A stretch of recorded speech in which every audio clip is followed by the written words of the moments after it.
The Holy Gospel according to St. Mark in the 8th chapter. Glory to you, O Lord. Then Jesus began to teach them that the Son of Man must undergo great suffering and be rejected by the elders, the chief priests, and the scribes, and be killed, and after 3 days rise again. Jesus said all this quite openly. And Peter took Jesus aside and began to rebuke him. But turning and looking at his disciples, Jesus rebuked Peter and said, "Get behind me, Satan, for you are setting your mind not on divine things, but on human things."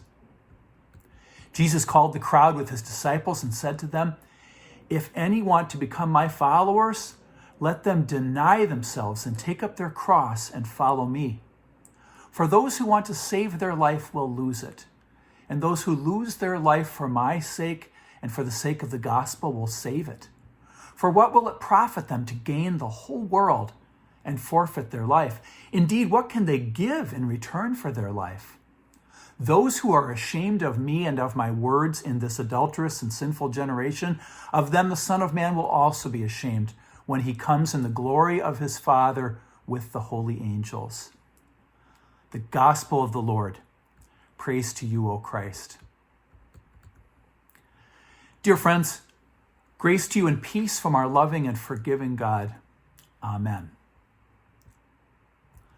The poet Henry Wadsworth Longfellow, in a poem entitled "The Rainy Day," wrote, "Into each life some rain must fall. Some days must be dark and dreary." Those melancholy words are a reminder that life will have loss and grief, disappointment and hurt. Again and again, along the way in life, in every life, there will be bad news and things we wish we didn't have to hear, things we wish we didn't have to experience. Now, it happens that my work direction in life went in such a way that I've spent a lot of my life working around bad news. I've spent a lot of my life being around times when people were sometimes having the worst day of their life, whether in emergency rooms or disaster response. And I've seen people have any kind of response to the worst day of their life. People can respond in any way imaginable, and they deserve to when you're going through the worst day of your life. I've learned a little along the way about the sharing of bad news. There is no way to make bad news somehow good. You can't even make bad news in any way better. But I've learned along the way that you can make the sharing of bad news a more humane experience by following some important principles. We actually teach these to healthcare professionals like physicians who unfortunately sometimes have to deliver bad news. The principles are that, one, when you have to deliver bad news, don't sugarcoat it. Remember, you don't make bad news better by how you say it. Two, when you have to deliver bad news, without being abrupt, you have to get to the bad news. Don't hold off till the end of a conversation. When someone has to deliver bad news, we coach them to start by saying something like this: "I'm very sorry that what I have to share today is bad news." Then pause, and without being abrupt, but getting to the point, share the bad news. In our gospel reading for today, Jesus actually exhibits the principles of sharing bad news the best way possible. It reads that Jesus began to teach the disciples that the Son of Man must undergo great suffering and be rejected by the elders, the chief priests, and the scribes, and be killed, and after 3 days rise again. The gospel says that Jesus said all this quite openly. He had bad news to share, and he said it plainly and openly. He got to that bad news. And it definitely was not what the disciples wanted to hear.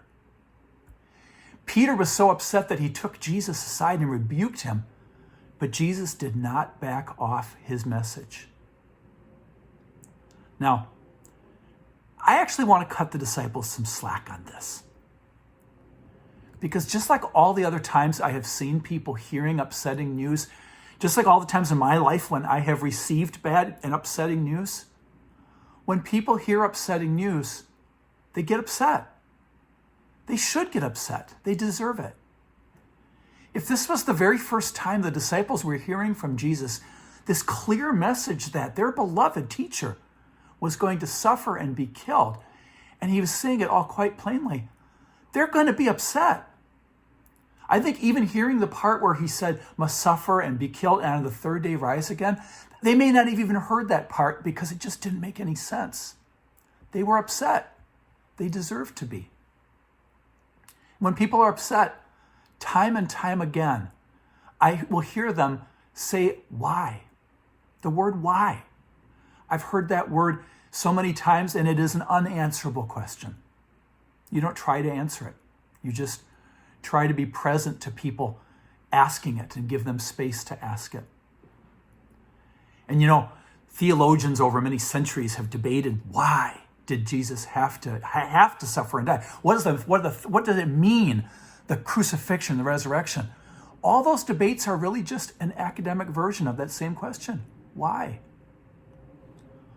Why did Jesus have to suffer and be killed and rise again? What is the meaning of it? I'll tell you that despite all the classes on systematic theology that I've ever taken, all the books I've ever read over the years, I just don't understand what it's all about. I'm nowhere closer to understanding why Jesus had to suffer and die and rise again. I don't understand what it's all about, why it had to happen the way it did. And all the times when I have sat with people on the worst day of their life, experiencing their asking of the question why, none of that study that I did before about systematic theology ever gave me anything smart to say. And the word why really just needs to be asked. Why? I don't know. I would say that while I don't understand what the crucifixion and the resurrection are all about, spending so much time around bad news, spending so much time around the asking of that question, why? I do understand one part of why Jesus chose to suffer and die and rise again, because he makes it clear that this was all something he chose to do. At least one part of it is that when we are in the middle of the worst day of our life, when we do get bad news, when our hearts are breaking, that we're not going anywhere that he isn't already there. That's the power of God's covenant. Again and again, God never breaks God's promises. Even though God's people may wander, even though we wander far away, God never stops searching and finding us and gathering us in. No matter how far we wander, wherever we have wandered to, God's already there. Our church year, beginning in Advent and Christmas and then moving into Lent, as we are right now, it's kind of an annual reenactment of Jesus being born into this world of sorrow, living in this world of sorrow and teaching in this world of sorrow, and then suffering and being killed and rising again. We reenact it every year. It happened exactly one time. But the church year helps us experience it again and again.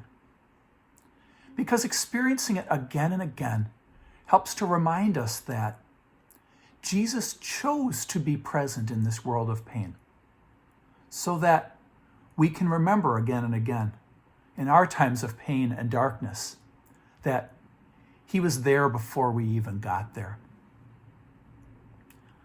I'm going to close with some words by the preacher and activist William Sloane Coffin, who pastored New York City's Riverside Church. Coffin suffered the death of his son Alexander in a tragic car crash in 1983. He preached the eulogy at his own son's funeral.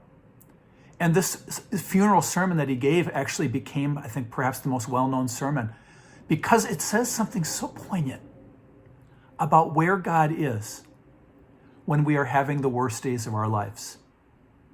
He said, "The one thing that should never be said when someone dies is, 'It is the will of God.' Never do we know enough to say that. My own consolation lies in knowing that it was not the will of God that Alex die. That when the waves closed over the sinking car, God's heart was the first of all our hearts to break." Amen.